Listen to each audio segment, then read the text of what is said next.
వెళ్ళినా, నిన్న రైల్వే కోడూరు వెళ్ళినా, రాజంపేట కడప వెళ్ళినా, తిరుపతి వెళ్ళినా, ఏ మూలకెళ్ళినా ఒకటే, ప్రభుత్వం మారిపోతుంది, వైసీపీ ఓడిపోతుంది. దీంట్లో ఏమాత్రం సందేహం లేదు. నేను ఎన్ని చెప్పినా, నేను మీకు ఇప్పుడు కూర్చోబెట్టి ఓటు వెయ్యడమే మార్పు. రాజోలకి మనం ఏం చేయగలం, రాజోలకి మనం ఎలా నిలబడగలం?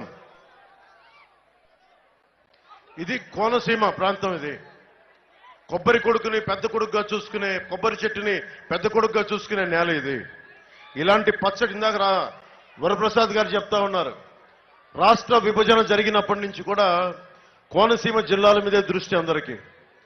తెలంగాణ నాయకులు కూడా ఒకటే అనేవాళ్ళు, మీకు పచ్చడి కోనసీమ జిల్లాలు ఉన్నాయి, మీకు ఎక్కడ చూసినా గోదావరి నది ఉంది, నదీ పరివాహక ప్రాంతాలు ఇలాంటివి ఉండి మేము వెనకబడిపోతున్నాం, మీరు బాగున్నారని చెప్పి కేవలం ఉభయ గోదావరి జిల్లాలను చూపించి అభివృద్ధిని చెప్పి ఈ రోజున మనం విడిపోయితే నష్టపోయాం మనం ఈ రోజున.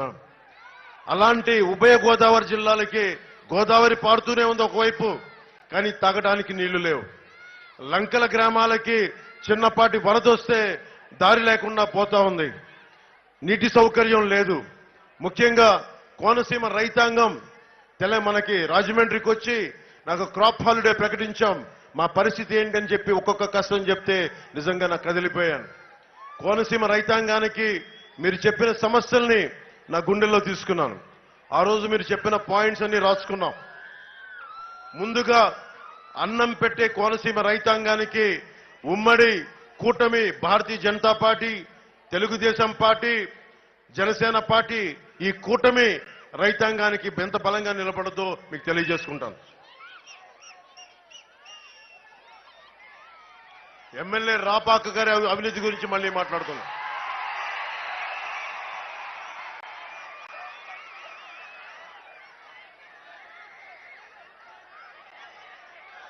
రెండు 2022లో కోనసీమలో వరి పండించే రైతులు పంట విరామం ప్రకటించారు.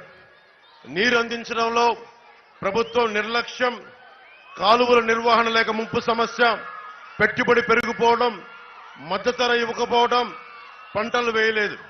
దాదాపు 13 మండలాల్లో పక్క నియోజకవర్గంతో సహా, అమలాపురంతో సహా క్రాప్ హాలిడే ప్రకటించారు. రైతులు నాకు చెప్పింది ఒకటే, మాకు ఎకరానికి 25,000 నష్టం కలుగుతా ఉంది. అదే కౌలు రైతు అయితే 45 నుంచి 50,000 నష్టం కలుగుతా ఉంది. రైతు భరోసా కేంద్రాల ద్వారా అమ్ముకోవాలంటే 1,00,000 నిబంధనలు పెడతా ఉన్నారు. అమ్మినా సకాలంలోకి డబ్బులు రావడం లేదు. కౌలు రైతులకి గుర్తింపు కార్డులు అందించడం లేదు. పంట కాలువలు పూడికలు తీయించడం కానీ, మరమ్మతులు చేయించడం కానీ, ఏటిగట్లు పటిష్టపరచాలి, ఇవేమీ చేయట్లేదు. తొలకరి పంట సమయంలో భారీ వర్షాలు, విపత్తుల వల్ల పంట నష్టం కలుగుతా ఉంది. ధాన్యం రంగు మారుతా ఉంది.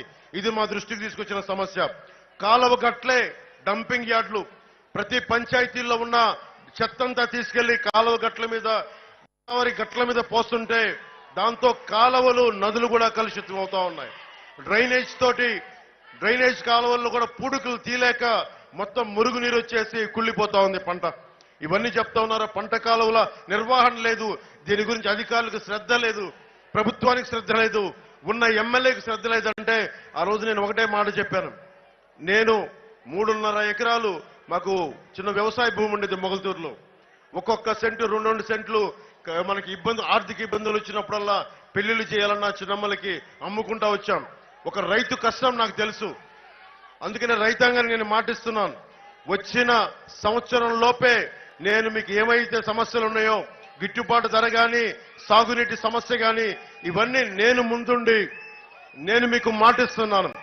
కోనసీమ రైతాంగానికి రైతు బిడ్డగా నేను మాటిస్తున్నాను.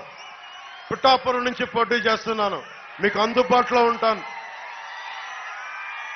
మీకు అందుబాటులో ఉండేవాడిని, మీకు అందుబాటులో ఉంటాను. ప్రతి సమస్యకి నేను క్షేత్రస్థాయి పరిశీలన నేను చేస్తాను. ఈ రోజున వరప్రసాద్ గారిని అభ్యర్థిగా నిలబెడుతున్నప్పటికీ కూడా నేను బాధ్యత తీసుకుంటాను. నేను వస్తాను. నేను కోరుకునేదల్లా ఇక్కడున్న అశేష నా అభిమానాలని, యువకుల్ని అందరినీ కూడా నేను ఒకటే కోరుకుంటున్నా, నాకు సమస్యలు తీర్చే సమయం ఇవ్వండి.